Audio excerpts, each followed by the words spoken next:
그러면은 바로 진행을 시작을 하려고 해요. 좀 오랜만에 뵙죠. 네, 이모티콘 감사합니다.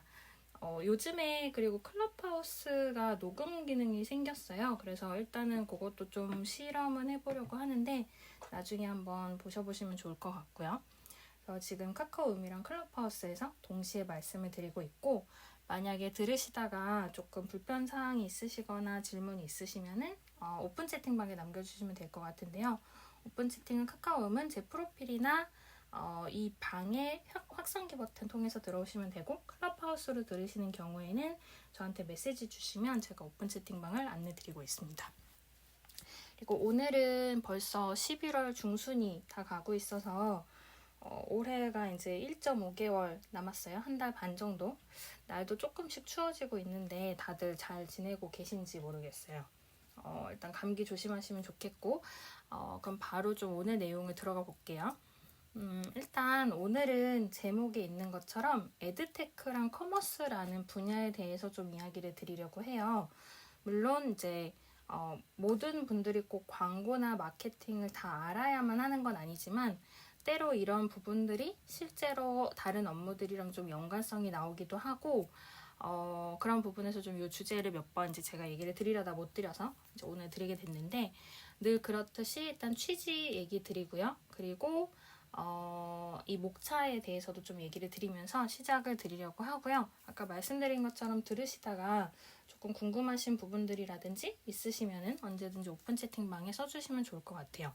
저 말고도 워낙 다른 전문가들도 많으시기 때문에, 그리고 늘 얘기하는 거지만 제가 얘기 드리는 내용이나 혹은 어떤 웹이나 뭐 여기저기서 있는 자료들이 꼭 정답이 아니라 여러분들이 하는 업무나 비즈니스 상황에 따라서 최적화를 해가는 과정이기 때문에 그런 부분은 많이들 차이가 있을 것 같아요.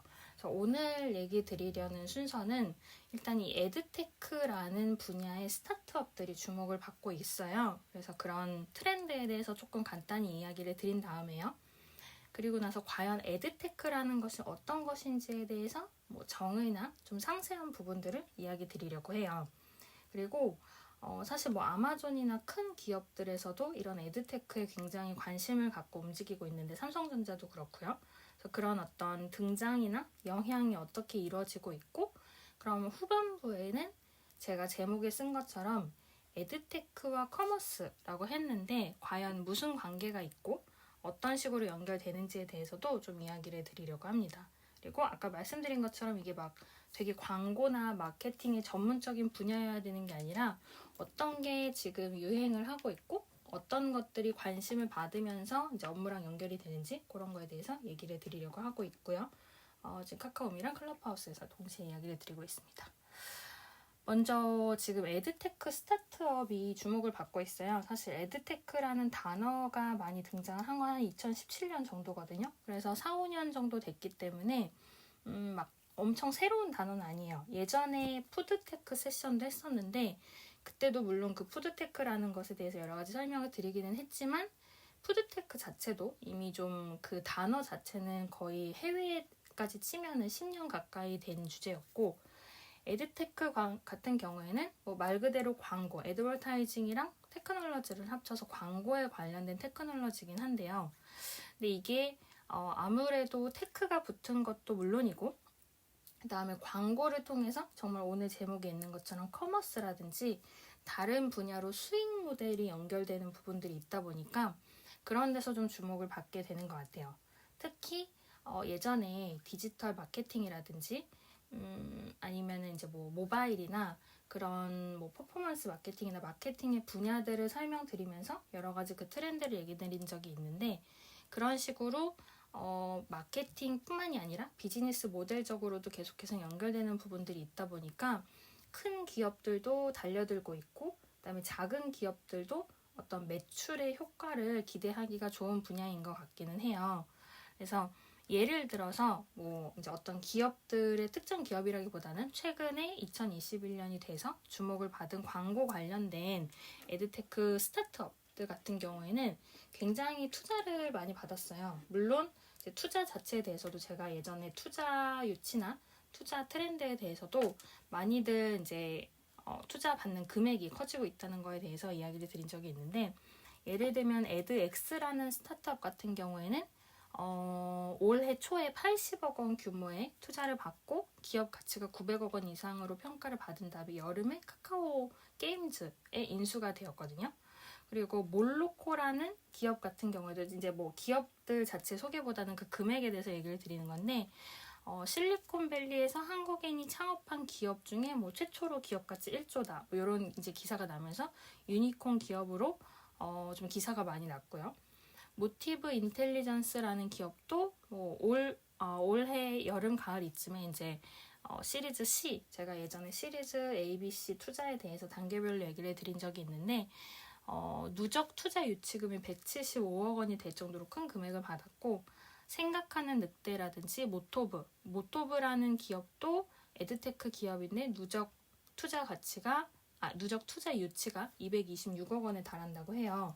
근데 이런 어떤 규모에 대해서 제가 말씀드리는 거는, 그러니까 결국 에드테크라는 게 그냥 광고랑 뭐 기술을 좀 합친 건가? 라는 해석이 물론 될 수도 있고, 이거에 대해서 이제 지금부터 좀 자세히 얘기해 드릴 거긴 하지만, 그 정도로 광고나 마케팅이나 그런 곳에 투자가 되는 금액이 굉장히 커지고 있는 게 현실이고요. 그리고 그런 부분들은 이제 아까 말씀드린 물론 커머스도 물론이지만, 결국은 예를 들어서 모바일에서 여러분들이 게임을 하거나 앱을 켰을 때 꼭 뭐 그거를 무료나 유료냐 뭐 그런 버전을 따로 하지 않더라도 일단 광고가 뜨기도 하잖아요. 그런 광고들에서 에드테크랑 연결이 되기도 하고요. 원래 그런 게임 어플이 아니라고 했더라도 여러 가지 뭐 정보성 어플에서도 광고가 연결이 되거나, 아니면 네이버나 뭐 다음 카카오처럼 특정 포털에 들어갔을 때 뜨는 광고들도 여러 단계를 밟아서 어떤 뭐 사이트나 혹은 클릭에 도달하기까지의 부분들이 전부 금액으로 책정이 되는 거거든요.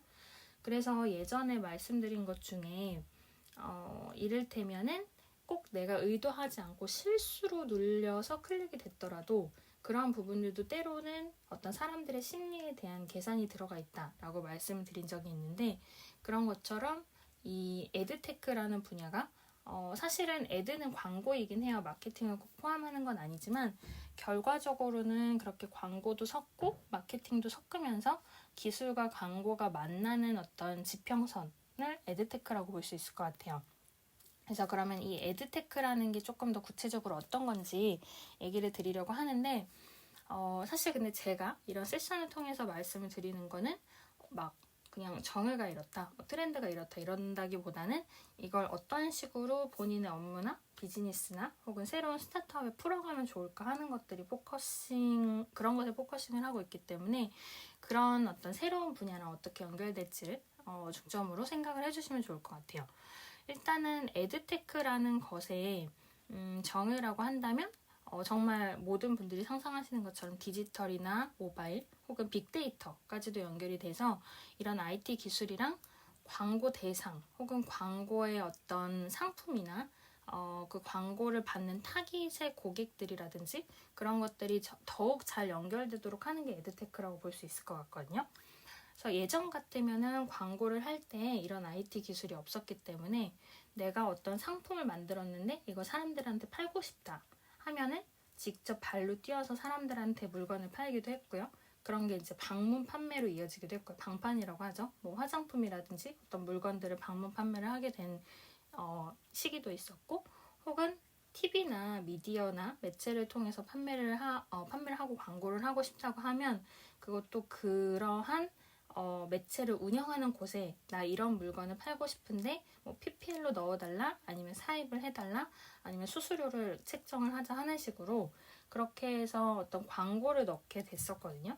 근데 지금은 예전 같으면 그렇게 모든 것이 오프라인으로 이루어졌지만 이제는 온라인으로 가능해졌고, 그 다음에 예전에는 정말 큰 기업들이 큰 매체에만 부탁을 해서 광고를 할 수 있었던 것들이 지금은 정말 누구나가 약간의 돈만 들이면은 광고를 할 수 있게 된 현상이 있죠.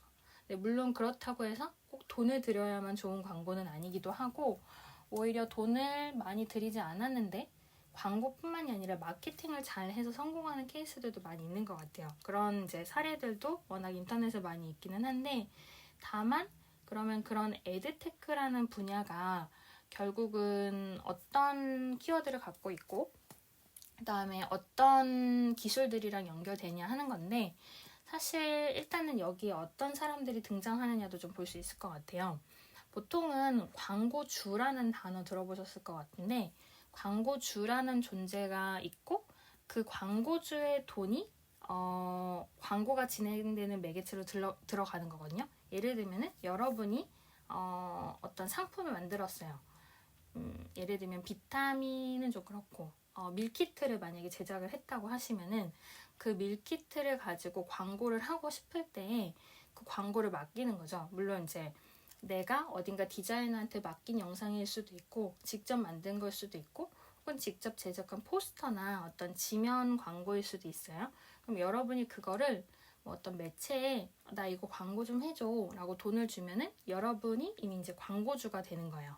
그래서 광고 업계는 광고주 위주로 보통 편성이 돼요. 물론 지금 말씀드린 것처럼 뭐 스타트업이나 여러 크고 작은 비즈니스들이 굉장히 많지만, 그렇다고는 해도 어쨌든 그 사람이 10,000원을 내든 100만 원을 내든 뭐 1억 원을 내든 그 사람들을 중심으로 해서 광고 자체가 돌아가기 때문에 이 광고를 의뢰하는 사람들을 이제 광고주라고 하고요. 그리고 제가 몇 번 단어에 나온 것처럼 매체들이 있어요. 매개체이기도 하고 매체인데 이게 광고가 보여지는 곳이거든요. 이게 아까 이야기 드린 것처럼 점점 디지털화되고 있죠. 예전 같으면 뭐 신문이라든지 아니면 TV 광고 혹은 그 외에 어떤 오프라인적으로 보였던 많은 광고들이 이제는 모바일로 들어가고 인터넷으로 들어가고, 그래서 이 에드테크라는 전제 자체가 신문이나 라디오나 TV가 아닌 인터넷의 발달을 포함한 어떤 웹이나 앱에서의 광고를 많이 이야기하긴 해요. 물론 지금도 신문이나 라디오나 TV를 제가 언급을 했을 때 신문이 어플로 안 나와 있는 게 아니고, 라디오 같은 경우에도 뭐 웹에서 어떤 사연을 쓴다든지 하는 것도 물론 연결이 되어 있고, TV 같은 경우에도 요즘에는 워낙 인터넷으로 다시 보기라든지 잘 되어 있어요. 그러니까 예전에 광고 매체였다고 해서 에드테크의 대상이 아닌 건 아니지만 적어도 인터넷으로 연결이 되어 있다는 전제 하에 생각을 해주시면 좋을 것 같고요. 그럼 여기서 이제 중요한 게, 지금 광고를 해줘 라고 나의 상품이나 서비스를 갖고 있는 비즈니스를 갖고 있거나 스타트업을 하시는 분이 있고, 그 다음에 그 광고를 어딘가 매체에 얹어서 보여주거나 아니면은 뭐 틀거나 영상을 틀거나 하는 곳들 있죠. 그럼 이거를 연결해 주는 게 대행사거든요. 그래서 이 대행사라는 개념이 이제 이 사이에서 등장을 하고, 광고 대행도 물론이고 마케팅 대행도 물론이고 대행사는 많이 들어보셨을 것 같아요.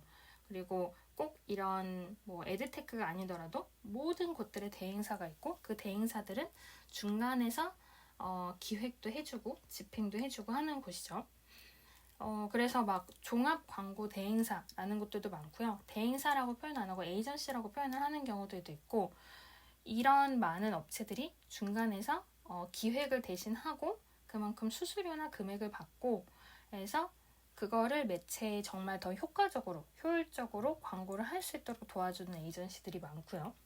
그리고 사실 제가 이 세션들 중에 에이전시라는 비즈니스 모델 세션을 하려고 몇 번 하다가 미루고 나지 못했는데, 이 에이전시라는 모델이 중간에서 비즈니스를 어떻게 설정하느냐에 따라서 수수료라든지 아니면은 그런 비즈니스 모델 자체가 굉장히 많이 달라지거든요.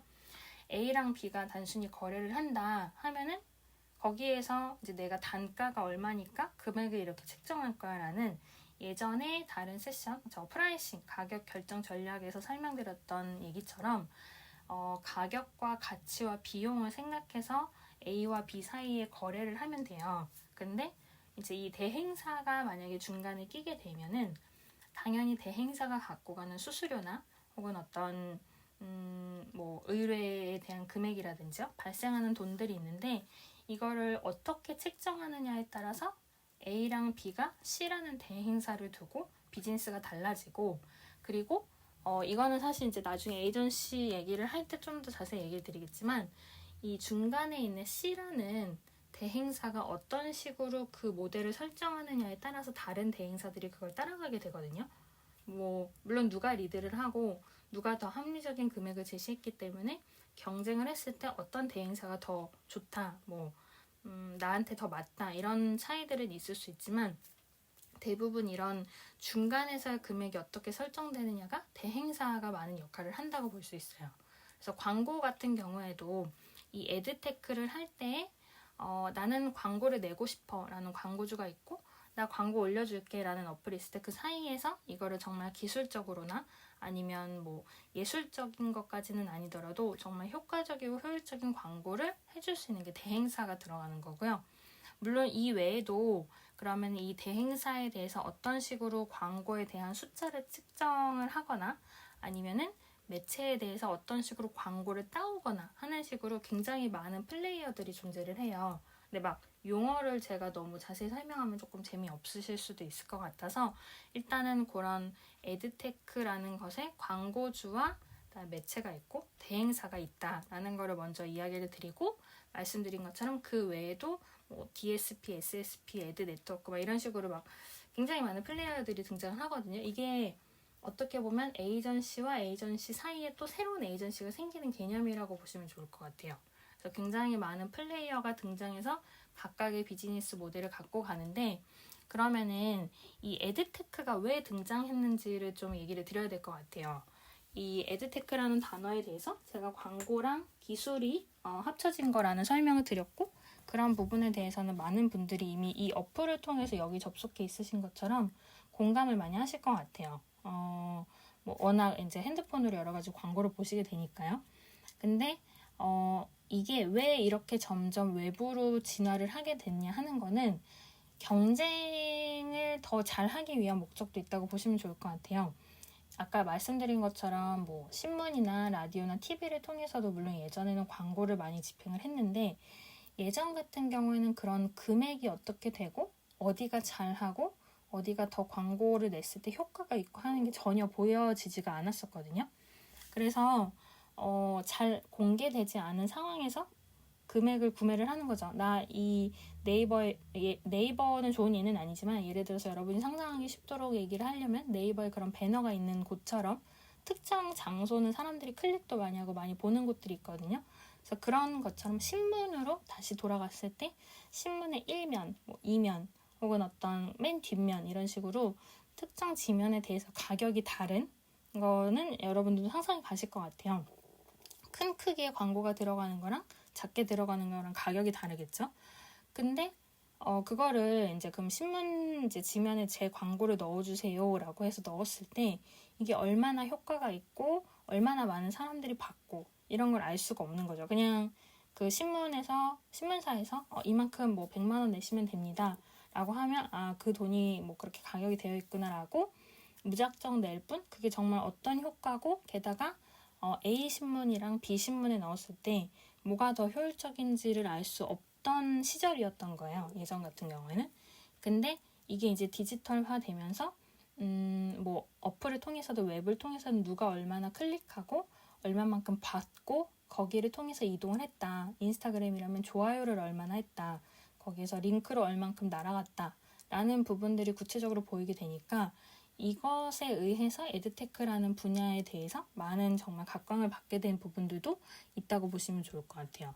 그리고 예전 같은 경우에는 이제 제가 신문을 예로 들었는데, 신문에 제 광고를 넣어주세요 하려면은 그 신문의 어떤 특정 그 크기에 맞춰서 제가 막 제작을 하고 하는 과정들이 부탁을 하기까지가 더 오래 걸렸어요. 오프라인이라서 더 그랬던 것 같은데, 지금은 아까 제가 에이전시 말고도 등장인물 플레이어들이 굉장히 많아요 라고 이야기 드렸던 것처럼 중간중간에 알아서 전부 대행해주는 업체들이 워낙 많아졌죠. 인터넷이다 보니까 더 그런 것 같아요. 그래서 약간의 소스만 주면은 바로 디자인이 가능한 광고 디자인을 해주는 곳들도 많이 생겼고, 이 광고주와 광고 매체를 연결하는 곳들도 굉장히 경쟁이 치열해져서 저희가 이거 더 잘 올려드릴 수 있어요. 뭐 아니면 저희가 더 이거를 효과적으로 측정해서 어떤 식으로 광고가 잘 됐는지까지 측정도 해줄 수 있어요. 라는 것들이 많이 등장을 했거든요.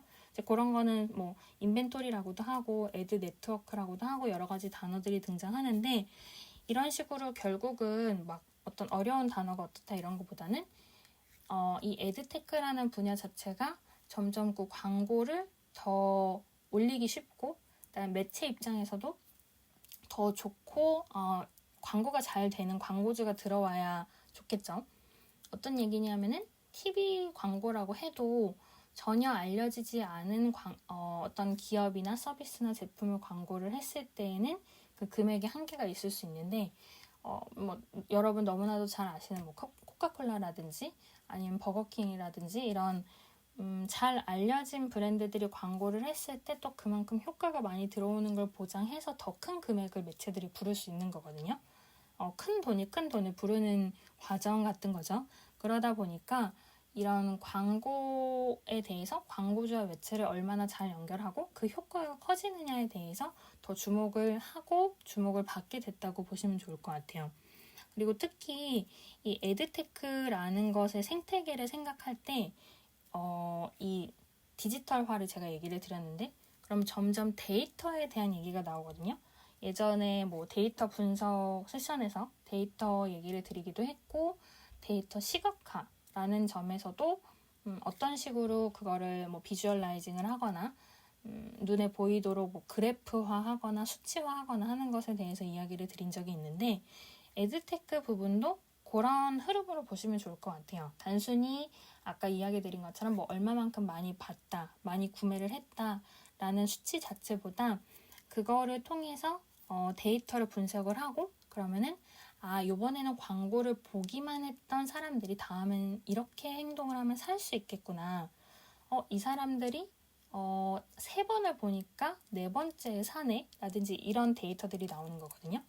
아니면은 막 제가 예전에 자주 예시를 드는 색깔로 만약에 예시를 든다면은 노란색으로 광고를 할 때는 별로 효과적이지 않았던 것 같은데 초록색으로 바꾸니까 매출이 1.5배 늘고 파란색으로 바꾸니 1.8배가 늘었다. 그러면은 1.8배에 맞춰서 이 파란색의 컨셉을 잡을까 하고 전혀 다른 뭐 디자인이나 아니면 유저 익스페리언스나 커스터머 익스페리언스 같은 다른 분야랑도 연결이 돼서 이제 광고를 꾸리게 되는 거거든요.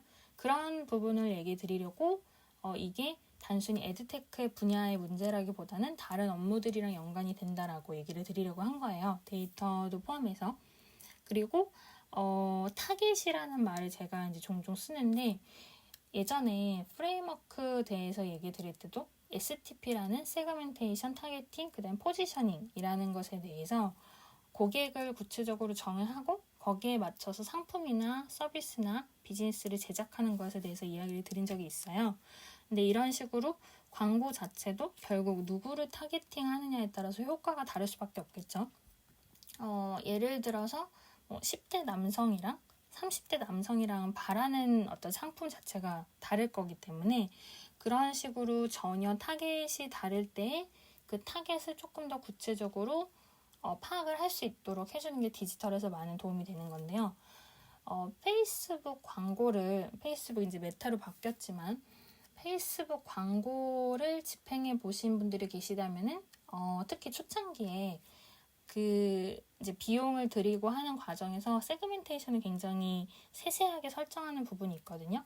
연령대가 몇 살에서 몇 살 사이에 성별이 어떻고 어디 사는 사람들을 위주로 나는 광고를 내고 싶어 라는 것을 이제 뭐 정말 페이스북이나 인스타그램 같은 데서 설정을 하고 그 외에 광고 매체에서도 그렇게 설정을 하게 되는데 그 또한 디지털이기 때문에 가능해진 거죠. 예전에는 내가 신문이나 TV나 라디오에서 광고를 낸다고 해서 그게 몇 살에 어떤 성별의 누구가 와서 이걸 보고 즐겁게 시청을 한 다음에 물건을 사게 될지를 예측을 하거나 타겟팅을 할 수가 없었는데 지금은 뭐 개인정보 우리가 많이 넣잖아요. 인터넷에. 그게 뭐 유출이 된다 안 된다를 떠나서 적어도 내 성별이나 내 나이나 혹은 내 취향에 대해서 약간은 내 핸드폰이 알고 있는 시대이죠. 혹은 내 핸드폰을 아는 것 이상으로 애플이나 구글이 나의 정보에 대해서 많이 알기도 하고요. 그래서 그럴 때 내가 넣지 않은 정보들도 여기서 이미 파악이 되고 있기 때문에, 물론 그 정보를 마음대로 쓰면 안 되니까 애플도 이렇게 강력하게 규제를 하는 거고 하긴 하지만, 그런 식의 약간의 자동 완성이나 약간의 타겟팅된 어떤 광고들을 통해서 특정 성별이나 연령대나 뭐 선호하는 뭐 취미나 아니면 어느 지역, 어느 나라에 살고 있다라는 걸 중심으로 이런 광고 체계가 전부 돌아간다고 보시면 좋을 것 같아요. 물론 이제 제가 얘기 드리는 거는 좀 간략하게 정말 큰 플레이어가 누구가 있고 뭐 이런 비즈니스가 오간다 하는 거지만, 그 사이사이에도 굉장히 아까 말씀드린 것처럼 많은 에이전시가 존재를 하고, 거기에서 돈과 어떤 광고나 혹은 기술에 대한 거래가 계속해서 이루어진다고 보시면 좋을 것 같아요. 그리고 광고 같은 경우에는 조금 곁들여서 얘기를 드리면은, 아까 말씀드린 이 시간대에 이 광고 TV에 뭐 예를 들면은 저녁 8시 50분에 뉴스가 끝나고 드라마 하기 전에 내가 이 시간에 대한 광고를 살 거야. 그리고 나밖에 안 사. 라고 하면 뭐 그래도 경쟁 없이 굉장히 해피하게 끝나겠지만, 이 광고주도 그렇고 매체도 그렇고 서로 경쟁을 하는 시스템이거든요. 어떤 거냐면은 당연히 매체 입장에서는 비싼 돈을 주는 광고주가 너무 좋고요. 광고주 입장에서는 효과가 좋은 매체가 좋을 수밖에 없죠. 이런 거를 이제 물론 연결하려고 에이전시가 있는 거긴 하지만, 이 사이사이에서 그래서 뭐 비딩이라고도 하고 경쟁이라고도 하는데, 결국 경매가 이루어지기도 하거든요. 내가 더 비싼 값에 광고를 할 거야 라고 하고 실제로 광고를 내서 그만큼 효과를 가져가는 식으로 하기도 하죠. 물론 뭐 실질적으로는 이렇게 간단하게만 이루어지진 않고, 여러분들도 아시다시피 어떤 뭐 특정 예능 프로그램이나 드라마나 이런 데 PPL이 들어가게 되면 또 그 PPL이 들어간 만큼 조금 더 우선권을 갖고 그 드라마나 뭐 프로그램 앞뒤에 더 광고를 많이 하기도 해요, 실제로는. 근데 다만 조금 단순하게 우리가 봤을 때에는 그렇게 막 복잡하게 모든 마케팅과 여러 가지 비즈니스가 연결되기 이전에 일단은 경쟁을 하는 구조가 있고, 그 안에서 당연히 서로가 서로에게 더 도움이 되는, 더 효과가 있는 쪽으로 움직이려고 하다 보니까 거기서 에이전시가 많은 역할을 해준다고 보시면 좋을 것 같아요. 물론 이게 제가 조금 너무 전문적인 용어나 이런 건 좀 생략을 했어요. 근데 그래도 이 구조에 대해서는 여러분들이 상상이 가실 것 같고, 물론 저보다 훨씬 아시는 분들도 많이 상상하실 것 같은데, 아까 이야기 드린 것처럼 그래서 지금 에드테크 스타트업 쪽으로 투자가 굉장히 많이 몰리고 있고요. 그거 외에도 뭐 넷플릭스나 아마존처럼 OTT를 하거나 이런 영상을 통해서 시청을 할 수 있는 플랫폼들 같은 경우에는 어떤 고객이 혹은 어떤 소비자가 어떤 식의 시청을 하고 어떤 것을 선호한다 하는 데이터들이 쌓이고 있거든요. 지금 당장 막 넷플릭스로 우리가 영상을 볼 때 광고가 뜨는 건 아니지만, 그런 식으로 어떤 영상이나 이 데이터, 인터넷이나 디지털을 통해서 쌓인 데이터를 가지고 나중에 광고에 활용할 수 있는 부분들도 분명히 있다 하는 거는 전부 연결이 되는 구조인 것 같아요. 당연히 넷플릭스 다 유료 이렇게 되어 있는데 갑자기 광고를 넣고 하진 않겠죠. 그래도 그런 식으로 데이터가 모이는 게 결국 광고로 연결될 수가 있어서, 늘 이제 비즈니스 모델 생각할 때 많은 분들이 그런 걸 고려를 하시거든요. 이걸 광고 모델로 넣을까라고. 가장 초창기에 돈을 많이 들이지 않고 비즈니스 성립시키는 거가 광고 모델인데, 그거를 내가 어느 정도 비즈니스가 워킹하고 나서 그 데이터들을 가지고 광고를 해야지라고 생각을 하시는 패턴이 있고요. 반대로 일단은 광고를 넣어서 거기로 사람들이 유입이 되고 어느 정도 수익이 돌아가게끔 한 다음에 나의 다른 수익 모델이 생기면 그걸 넣어서 광고가 아닌 정말 클린한 상태로 비즈니스를 해야지라고, 그렇게 두 가지 패턴이 실제로 있는데 그런 것도 좀 연관지어서 보시면 좋을 것 같아요. 그래서 보통은 제가 말씀드린 후자의 경우가 많거든요. 스타트업 같은 경우에는 어떤 막 새로운 비즈니스 모델을 만약에 내가 구상을 하거나 만들었다고 하더라도 그걸 바로 사람들이 이해하고 써줄 수 있다는 보장이 없다 보니까 직접 처음부터 그렇게 비즈니스 모델을 전부 하기보다는 뭐 아이디어가 너무 유출되지 않거나 그런 우려에서도 처음에는 광고 모델로 먼저 접근을 한 다음에 점차 이제 새로운 비즈니스 모델을 하시는 경우가 많기는 한데, 꼭 그렇지 않더라도 제가 전자로 말씀드린 것처럼 어쨌든 비즈니스 모델이 뭘 순서로 했든 간에 워킹을 하고 그게 실제로 사람들이 받아들이고 소비자가 구매를 하고 있다면 그 데이터들이 모여서 결국은 광고나 마케팅을 활용할 수 있다. 혹은 광고나 마케팅을 하는 업체에 개인정보를 파는 건 아니지만 그 수익 모델이나 비즈니스 모델을 뭐 엑싯을 하거나 아니면 연결지어서 더 큰 수익으로 증대를 시킬 수 있다라고 계산을 많이 하게 되는 것 같아요. 그래서 에드테크라고 부르고는 있지만 결국 지금의 광고들 자체가 디지털 없이는 돌아가지 않기 때문에 지금 시대의 광고나 마케팅이 전반적으로 연결이 되어 있다고 볼 수 있을 것 같아요. 그러면 제가 지금 이제 에드테크가 뭐 이런 것이다. 그리고 이런 식의 비즈니스 모델이랑 연결이 된다라고 이야기를 드렸는데 그러면 실제로 어떤 식으로 기업들이 움직이고 왜 제목에 커머스를 넣었는지를 좀 지금부터 이제 후반부 설명을 드려볼게요. 물론 들으시다가 또 여러 가지 생각이 드시는 부분들이 있으면은 오픈 채팅방에 써주시면 좋을 것 같고요. 일단은 이 에드테크를 통해서 결국 어떤 이점이 생기는지가 여러 기업들이 참여하는 이유가 될 것 같은데 제가 아까 이야기 드린 걸 조금 정리를 다시 해보면은 결국은 광고가 어떻게 지출이 되고 어떤 효과가 보이는지 그런 활용을 어떻게 잘 해야 되는지가 점점 개선이 되는 걸 에드테크가 많이 해주게 됐고요. 금액이나 숫자가 보이게 되다 보니까 내가 이렇게 개선해야 더 광고가 잘 사람들한테 도달을 하고 효과가 있겠구나라고 파악을 하게 된 거죠.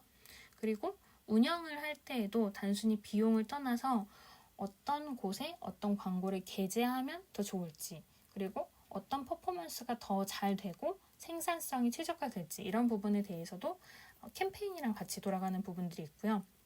그리고 사실 광고랑 마케팅 분야는 달라요.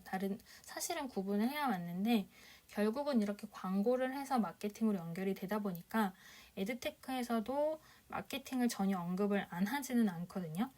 그래서 이런 에드테크를 통해서 아까 제가 이야기 드렸던 뭐 노란색, 초록색, 파란색이라든지 아니면 어떤 서비스군에 대한 이해를 바탕으로 거기서부터 새로운 마케팅들이 계속해서 등장을 하기도 하고 이걸 통해서 기업들이 브랜딩을 하기도 해요. 약간 극단적으로 말하면 아까 이야기 드렸던 것처럼 노란색보다 초록색, 파란색으로 바꾸니까 매출이 1.5, 1.8배 이렇게 늘어나네 했을 때 그러면 아예 파란색으로 컨셉을 바꿔볼까? 라고 해서 브랜딩을 고민할 수 있다는 부분들을 같이 연결지어서 생각을 해보시면 좋을 것 같아요. 그래서 결국은 제가 에드테크라고 하는 어떤 특정 분야를 이야기하고 트렌드를 이야기하고 있지만 그게 뭐 마케팅이나 브랜딩이나 혹은 아까 말씀드린 여러 비즈니스 모델과의 공존을 이뤄간다고 보시면 좋을 것 같아요. 그리고 이제 여기서부터 아까 제가 이 에드테크라는 게 결국은 데이터라는 것이 등장을 한다라는 이야기 드렸어요. 물론 이제 지금 이 세션에서 데이터 분석의 어떤 굉장히 막 전문적이거나 기술적인 영역을 말씀드리려는 건 아니지만 제가 예시를 든 것처럼 광고를 통해서 데이터들이 쌓인다는 거는 많이 공감을 하실 것 같아요.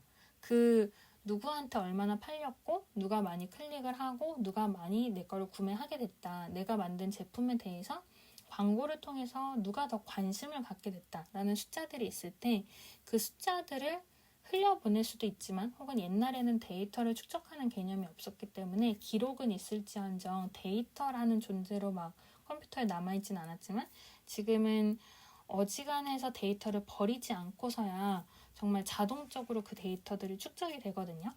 그러면은 그걸 가지고 더 좋은 광고를 내고 더 좋은 마케팅으로 연결할 수 있도록 기업도 신경을 쓰고 그다음에 그 대행사들도 그거에 대해서 더 좋은 AI 러닝을 이제 거기 넣기 시작을 하는 거죠.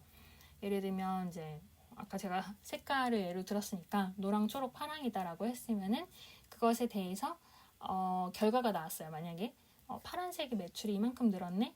라고 해서 사람들이 그냥 머리를 맞대면 그건 이제 예전 방식의 어떤 광고나 마케팅 방식이 될 수 있겠지만 지금은 이 파란색에 의존하는 데이터들을 두고 딥러닝이나 머신러닝을 시키는 거죠. AI가 봤을 때 이 파란색을 가지고 우리가 어떻게 활용을 하면 더 좋은 광고나 더 좋은 효과를 볼 수 있을까에 대해서 연구를 하는 것들도 최근에 그런 에듀테크 스타트업들에서 많이 나오는 분야라고 볼 수 있고요. 제가 아까 에듀테크라는 단어가 뭐 한 4, 5년 됐다 이런 이야기를 드렸는데 그거뿐만 아니라 뭐 AI나 이런 빅데이터 기술들 자체도 막 길게 보면 10년, 그리고 최근에 뭐 이제 코로나 전후로 이렇게 뭐 한 3, 4년 굉장히 화제가 되고 있잖아요. 그러면은 그런 걸 통해서 단순히 기술적으로 이게 좋다 뿐만이 아니라 그 기업에 맞는 혹은 어떤 특정 고객에 맞는 컨셉을 더 정교화된 데이터로 제안을 해주는 것들이 AI에서 많이도 등장을 하는데, 그래서 아마존도 이런 광고에 신경을 쓰는 거를 아까 살짝 언급을 드렸고, 삼성전자 같은 경우에도 올해 초에 실은 우리 에듀테크 사업해요 라고 기사에 나온 적이 있어요. 원래는 이제 약간 이거는 좀 우리나라 특유의 특징이기도 한데, 기업이 광고에 달려든다라는 이미지가 있으면은, 광고를 원래 하는 기업이 아니라면은 조금 이미지를 우려를 하는 경우들이 있거든요. 원래 뭐 워낙 광고 쪽으로 되어 있으신 기업들은 뭐 제일기획이 광고 하는구나, 어디 미디어에서 광고 에이전시 하는구나 라고 이미 뭐 브랜딩이 되어 있지만, 이렇게 제가 얘기 드리는 삼성전자가 에듀테크 합니다라고 했을 때 그러면 뭐 삼성전자 별걸 다 하네? 라고 생각을 할 수 있는 점에서 많이 우려를 직접 했던 것 같아요. 근데 사실은 저희 몇 년 동안 에듀테크 준비하고 있었습니다 이러면서 2021년 올해 초에 삼성전자에서 기사가 나왔었고, 그게 결국은 이제 꼭 삼성이라는 브랜드를 떠나서 전자라는 입장에서 TV도 만들고 스마트폰도 만들잖아요. 그럼 그 안에 어떤 광고를 어떻게 넣어서 사람들의 데이터를 수집을 하고, 물론 개인정보를 보호하는 차원에서요, 어떻게 서비스를 할까 하는 부분들을 기업들이 많이 내는 거거든요. 예전 같은 경우에는 이제 뭐 스마트폰까지는 몇 년 전에 광고가 많이 연결이 된다까지가 있었는데, 이제 스마트 TV가 등장을 하면서 스마트 TV에서 뭐 날씨도 보여주고요. 뭐 워낙 개인 정보들을 많이 보여주는데, 거기에서 새로운 광고들도 같이 보여주는 거죠. 근데 다만 예전에 TV에서 하던 것처럼 단순히 돈을 많이 받은 광고를, 광고주의 광고를 보여준다가 아니라 이 스마트 TV, 이 스마트폰을 보는 사람이 특히 이런 걸 찾고 이런 영상을 좋아하고 이런 컨텐츠를 좋아하니까 거기에 맞춰서 A라는 광고를 보여주고 그 다음에는 B나 C를 보여주면 더 효과적일 것이다 라는 거를 점점 계산을 하면서 보여주게 되는 거거든요. 그리고 광고 노출이라든지 뭐 어떤 광고들을 어떻게 보여주느냐에 따라서 가격도 결정이 되는 거예요. 예를 들면 아까 제가 얘기 드린 것처럼 드라마나 예능 프로그램이 굉장히 잘 되는 방송 시간에 CF를 하는데 그때 얼마다라고 정해버리면 그거에 대해서 나는 그만큼 효과를 못 보는 것 같은데 어떤 그런 반박이나 반감을 갖기보다는 정해져 있는 가격이니까 그만큼 돈을 냈어요. 근데 제가 조금 전에 스마트폰이나 스마트 TV에서 타겟이 돼서 맞춤형 광고로 들어갑니다라고 한다면 결국 이거를 광고를 집행하는 매체도 에이전시도 데이터를 속일 수는 없거든요. 전부 데이터를 뽑아서 요번에 10번 노출이 됐습니다. 혹은 이걸 맞춤으로 하다 보니 100명의 사람들에게 평균 3.5번씩 이게 노출이 됐습니다라고 데이터가 나와서 그만큼 곱하기 얼마예요 라고 굉장히 정확한 금액을 얘기를 하게 되는 거고, 그러면 당연히 광고주 입장에서도 막 1,000만 원, 3,000만 원 들여서 누가 볼지도 모르는 CF를 트는 것보다는 당연히 이렇게 내가 광고를 넣었더니 100명이 3.5번 봤구나. 그러면은 이 350번 노출이 된 거에 대해서 얼마를 내면 되겠다라는 게 굉장히 납득이 가서 금액을 지불할 수 있게 되겠죠. 이런 부분들을 이제 조절을 하는 게 물론 에이전시기도 하고, 그거를 그 데이터를 알기 쉽게 만들어주는 게 에듀테크인 거거든요. 근데 제가 삼성전자가 에듀테크 사업을 올해 초부터 이제 그 공개를 했다라고 얘기를 할 때 그 기사들에도 많이 있었어요. 삼성전자가 본인이 이제 광고 회사가 아닌 입장에서 광고를 합니다라고 하면은 광고 자체를 떠나서 제가 개인정보 유출 조심해야 되는데요 라고 전제를 단 것처럼 개인정보를 막 수집하는 거 아니냐라는 의심이나 혹은 부정적인 인식을 받을 수 있게 되는 것도 맞고, 사실은 그냥 그 TV나 특정 매체 안에서 끝낼 수는 있어요. 그 개인정보를 수집하지 않고요. 여러분이 애플의 아이폰 쓰실 때에도 여기서 에러가 났을 때 오류를 애플에 보고할 거냐 아니냐 뭐 그런 그런 화면 보신 적 있으실 것 같아요. 그런 식으로 이걸 내가 선택을 해서 나의 정보가 가지 않는다면 안전할 수는 있지만 대부분의 모든 사람이 꼭 그렇게 안전하게 생각을 하는 건 아니고 실제로도 많은 위험이 있을 수 있다 보니까 그런 개인정보에 대한 부분들이 에드테크에 꼭 딸려오는 늘 우려인 것 같아요. 워낙 많은 분들이 이런 거에 대해서 우려를 표했고 광고 뭐 좋아. 근데 에드테크 잘 되면 개인정보 점점 위험해지는 게 아니냐라는 게 이미 에드테크라는 분야가 나올 때부터 굉장히 화제가 있었거든요. 근데 그럼에도 불구하고 잘 나가는 분야이다라는 인식도 많이 있어요. 결국은 개인정보 다들 걱정해도 쓸 건 쓰고 뭐 살 건 사고 하다 보니까 많은 결국 업체들이 광고나 마케팅을 더 물론 개인정보 조심하면서 기술적으로 접근을 하게 되고 그만큼 이런 에드테크나 아니면 중간 에이전시나 여러 대행사들이 계속해서 성장을 하고 아까 이야기 드린 것처럼 ABC의 시리즈 C 단계로 몇백억이라는 큰 투자를 받으면서 성장을 하고 있는 게 현재의 이 에드테크의 어떤 현 주소라고 해야 되나요? 정말 많은 곳들이 투자를 많이 받고 있어요. 그러면은 이렇게 해서 많은 에드테크들이 그렇게 성장을 하고 스타트업들이 나오는데 이게 왜 커머스랑 관련이 있느냐라는 부분을 좀 이야기를 드리고 이제 오늘 전체 정리를 하고 마무리 드릴 수 있을 것 같은데 일단은 제가 이야기 드린 것에 많이 힌트는 이미 있었기는 해요. 에드테크라는 분야가 있을 때 결국은 빅데이터가 거기에 쌓이면서 그걸 통해서 고객을 타겟팅하고 그다음에 커머스라는 것이 조금 더 구체적으로 되는 건데 사실 꼭 에드테크가 아니더라도요. 커머스라는 플랫폼을 여러분이 상상하시면 제가 아까 아마존도 얘기를 드렸지만 결국 이 사람이 뭘 사고 돈을 얼마나 쓰고 장바구니에 넣어놓고 이런 상품들에 대해서 열람을 했다 혹은 뭐 보고 클릭을 했다라는 것들이 커머스 안에 들어가는데 그 데이터랑 그다음에 광고 데이터를 맞물리는 거를 이제 커머스 미디어라고 표현을 하거든요. 보통 광고 미디어들이 있는데 이제 거기에 돈이 나가는 커머스랑 합쳐지는 거죠. 특히나 코로나19가 있으면서 대부분의 많은 쇼핑들이 온라인이나 그다음에 어플로 많이 넘어왔고 그걸 통해서 커머스라는 것이 더 활발해졌어요. 예전 같으면 그래도 직접 가서 뭐 골라서 사야지 옷도 직접 입어보고 사야지 했던 것들이 정말 쿠팡의 뭐 무료 환불이라든지 그런 것까지 포함해서 많이들 온라인으로 넘어오다 보니까 집에서 입어보고 아니면 환불해야겠다라는 식으로 그렇게 많이들 사고 방식이 옮겨지게 된 부분도 있고 그러면서 그 커머스 자체가 인터넷에서 내가 광고를 클릭했을 때 바로 그것과 커머스가 연결되도록 기술을 연결을 하는 부분들이 점점 더 발전을 하고 있죠. 물론 이제 뭐 구글이 그러면 뭐 쿠키 정보라고 해서 내가 임시적으로 저장했던 정보를 어디에 전달해 주느냐 하는 식의 좀 복잡한 기술적인 부분도 당연히 있을 수는 있고요. 혹은 어떤 특정 사람에 대해서 타겟팅하는 거 말고도 그 사람들에 대해서 다시 한번 혹은 특정 타겟을 다시 한번 설정하는 리타겟팅 광고라는 내용들이 나왔을 때 이게 커머스에 그럼 얼마만큼 영향을 줄 수 있느냐 하는 거는 조금 별개의 문제이기는 한데 그래도 커머스 미디어라는 단어가 굉장히 지금 주목을 받고 있어요. 커머스를 통해서 광고를 하고 혹은 광고를 통해서 커머스로 이어간다. 그리고 이거뿐만 아니라 이제 커머스 미디어 말고도 커머스 빅데이터라는 단어도 많이 등장을 하고 있어요. 예전 같으면은 이제 그냥 이커머스다라는 것에서 제가 말씀드린 것처럼 광고를 통해서 커머스가 미디어화 되어 가고 있고요. 정말 지금은 예를 들어서 쿠팡이나 아마존에 내가 물건을 팔려고 올린다 보다는 거기가 광고가 되고 마케팅이 되고 노출이 되기 때문에 올리는 경우들이 많은 것도 미디어의 역할인 거거든요. 우리가 만약에 쿠팡에 뭔가 사러 들어갔어요. 근데 사지 않더라도 이런 옷이 있네, 이런 구두가 있네, 이런 뭐 시계가 있네 라는 거를 보면서 그거 자체가 광고가 되고 노출이 돼서 내 눈에 들어와서 다음에 살 때 참고가 되는 것들이 그 안에서 광고가 일어나는 거거든요.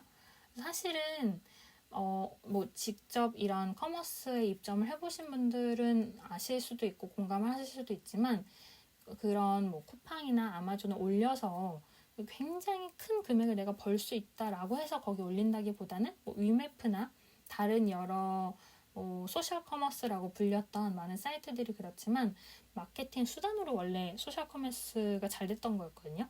내가 거기서 매출이 많이 나서가 아니라 여기서 이런 할인을 하네? 혹은 이런 브랜드가 있었네라는 걸 알리기 위해서 그런 커머스 쪽으로 많은 브랜드가 들어갔고 그게 실제로 노출에 효과가 있기 때문에 점점 미디어화 됐기 때문에 그게 커머스 미디어의 개념이라고 보시면 좋을 것 같거든요.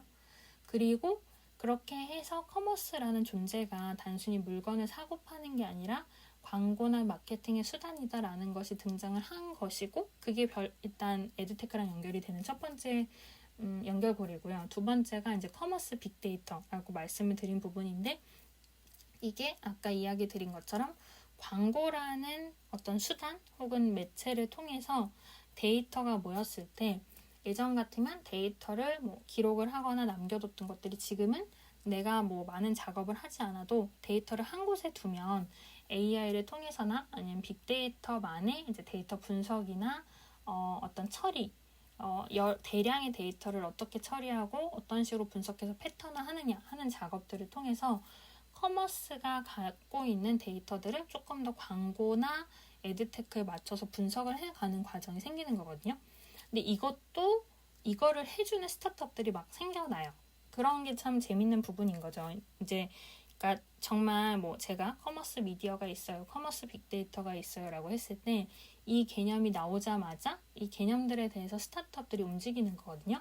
근데 다만 아까 말씀드린 것처럼 A랑 B 사이에 에이전시가 생기고 그럼 그 에이전시 C와 B 사이에 또 새로운 에이전시가 생기고 하는 것처럼 이런 광고라든지 커머스라든지 빅데이터나 AI나 여러 기술들이 등장을 할 때 그거에 맞춰서 등장하는 스타트업들이 계속해서 생기고 이들이 투자를 계속 받는 거거든요. 물론 아까 이야기 드린 것처럼 아마존, 쿠팡처럼 큰 기업들도 있고 혹은 제가 아까 초반에 언급드렸던 생각하는 늑대, 몰로코 이런 식으로 요즘에 투자를 많이 받은 스타트업들도 있는데 이런 기업들이 촘촘히 그 어떤 생태계 혹은 지도를 그려가는 방식으로 보시면 좋을 것 같아요. 특히 지금은 쿠팡 정도는 아니지만 위메프 같은 경우에도 에드테크와 커머스를 연결합니다라고 굉장히 어필을 많이 했던 시기가 있었고 앞으로 나오는 커머스들도 좀 거기에 주목을 많이 할 것 같아요. 거기라는 거는 단순히 우리가 커머스를 잘합니다가 아니라 기존의 광고 플랫폼들이 제공을 하지 못했던 퍼포먼스 마케팅, 정말 상품이 커머스 사이트에 올라왔을 때 누가 어떻게 클릭하고 그다음에 어떤 식으로 스크롤을 해서 어떤 곳에 있는 버튼을 클릭하거나 아니면 어떤 특정 문구에 영감을 받거나 효과가 있어서 더 물건을 사게 되는지, 그 다음에 장바구니에 넣어뒀다고 하더라도 가끔 보면은 아마존도 그렇고 쿠팡도 그렇고 님의 장바구니에 이런 게 있는데 왜 안 사시나요? 라고 알림이 올 때가 있어요. 그런 식으로 계속해서 기술적으로 사람한테 리마인드를 하거나 알려주거나 하면서 광고의 효과가 더 증대가 되는 거죠.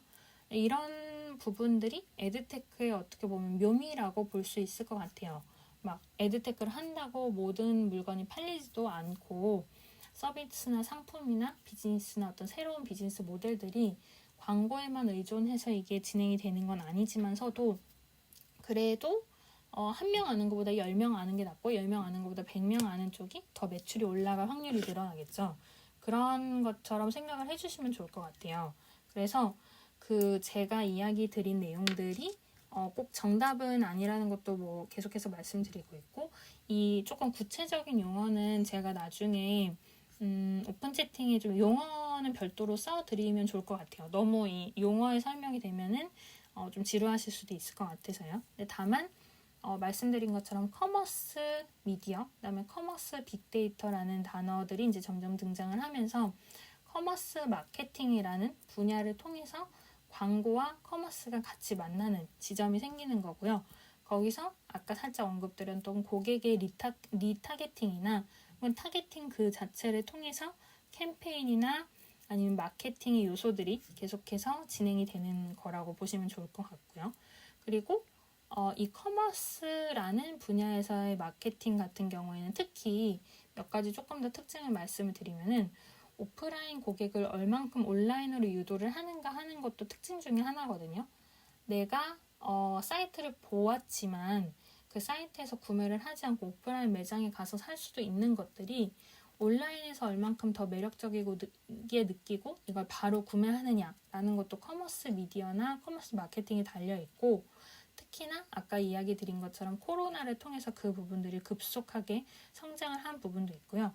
그리고 얼마만큼 기존 구매 데이터에 기반해서 광고나 상품을 보여주고 그걸 통해서 이 사람이 구매를 하느냐까지를 연결해주는 게 새로운 비즈니스들과 연결이 되기 때문에 그런 부분들이 결국 스타트업들이 마케팅 하실 때 고려하는 분야라고도 보시면 좋을 것 같아요.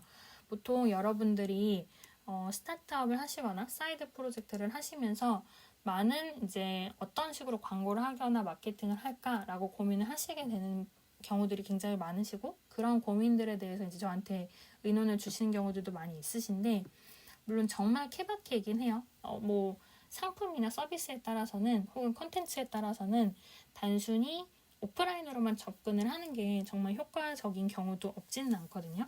그래서 뭐 무조건 에드테크가 정답입니다라고 할 수는 없지만, 그런 스타트업 입장에서 너무 많은 돈을 들이지 않고 혹은 비용이 들더라도 그만큼 다시 회수를 할 수 있는 구조들 중에 하나가 이런 커머스를 통해서 올리는 거다 보니까, 그래서 여러분들도 아시다시피 스타트업들 중에 와디즈나 이런 크라우드 펀딩 관련된 플랫폼에 올리는 경우들이 많이 있으시거든요.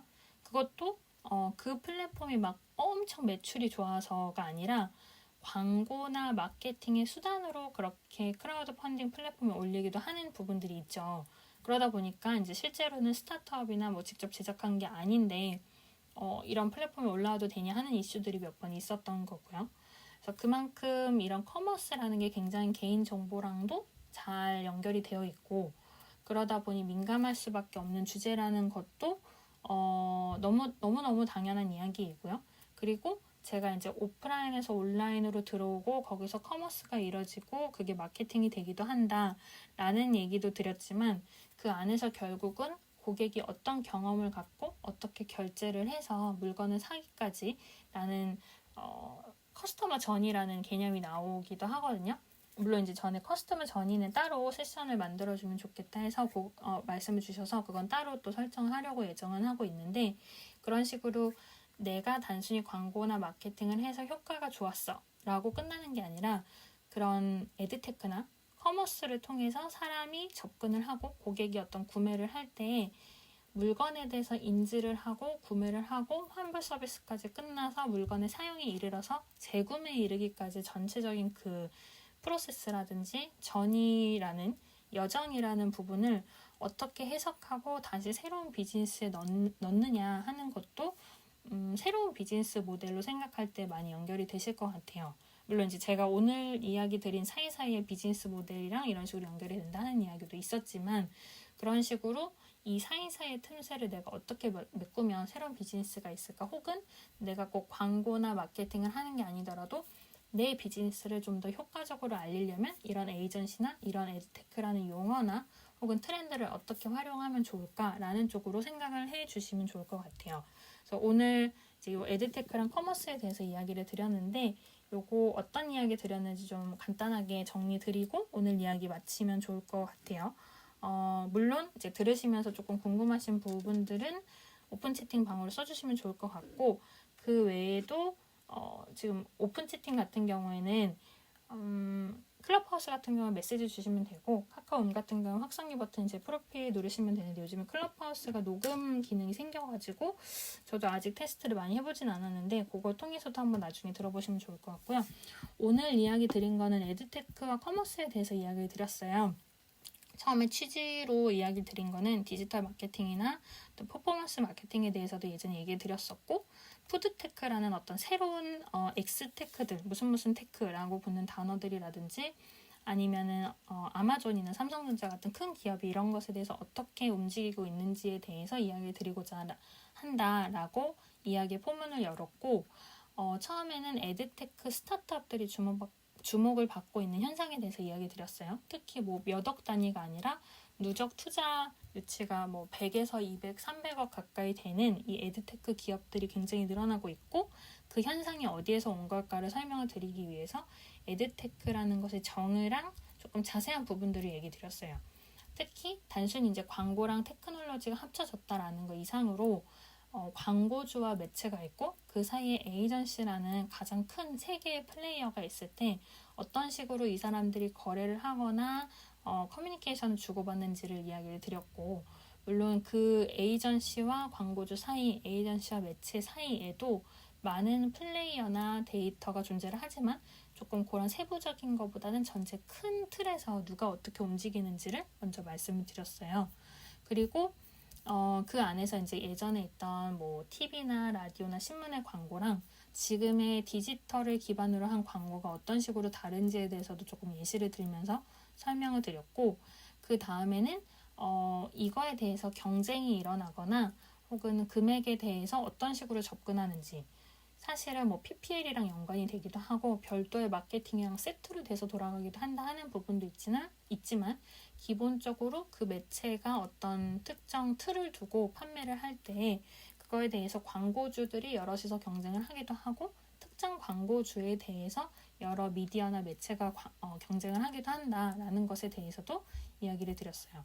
그리고 이 이야기를 들으면서 제가 중간에 이야기 드렸던 게, 대부분의 스타트업들이 비즈니스 모델을 초창기에 바로 내기가 좀 부담스러울 때는 처음에는 광고 모델로 먼저 비즈니스 시작을 하고 그 후에 어느 정도 사람이 모이고 이게 매출이 생기면 그때부터 본격적으로 본인 고유의 비즈니스 모델을 진행을 하시는 경우가 있고, 반대로 비즈니스 모델을 통해서 어느 정도 사람이 모이고 데이터가 모였을 때 그 데이터를 가지고 정말 광고 사업을 크게 하는 스타트업들의 경우도 있다. 혹은 엑싯을 하거나 다른 기업에 인수가 되거나 하는 식으로 그런 어떤 비즈니스 모델을 가지고 스타트업이 광고에 어떻게 접근하는지의 차이에 대해서도 좀 중간에 이야기를 드렸고요. 그리고 이렇게 에드테크라는 광고 분야가 디지털화되면서 효과나 혹은 측정 단위에서 정량적으로 많은 숫자가 더 알기 쉬워졌고, 그래서 광고주가 돈을 내기에도 매체가 돈을 받기에도 더 투명해지는 부분들이 이점으로 생겼다라는 것에 대해서도 이야기 드렸어요. 예전에는 단순히 오프라인으로 기억이나 기록에 의존했던 게 지금은 데이터를 통해서 전부 패턴화되고 있다 보니까 물론 그게 단점도 있을 수 있겠지만 장점으로서는 그런 굉장히 자세한 데이터를 통해서 더 효과적인 광고를 어떻게 집행하면 좋을지에 대해서 많은 정보가 더 세분화되게 되었다라는 이야기를 드렸고요.